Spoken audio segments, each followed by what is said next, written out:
Hey, I'm Jim Richards. Got a question for you. Do you struggle with a slave mentality? You're like, what? Slave mentality? I've never been a slave. What are you talking about? Well, you know something? The children of Israel met God, had a chance to have this phenomenal situation, a phenomenal nation, had a chance to know a miracle-working, living God, but because they had lived under the oppression as slaves for so long in the land of Egypt, that they didn't want to know God as Father, they wanted to know Him as Master. See, a slave doesn't really want to get to know the Master. All they want to know is, what do I got to do so that you don't hurt me, and what have I got to do so that I get what I need?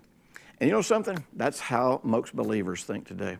Most believers aren't really relating to God as Father, who is making them an heir, who is raising them up in the company business, who is making all the resources of His wealth and available to Him. Most people are just really trying to get God to do stuff from as if they have to talk Him into it. Well, you know something?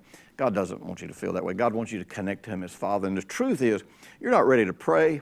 You're not ready to work faith. You're not even ready to move in any of the promises of God until you first connected to God as Father.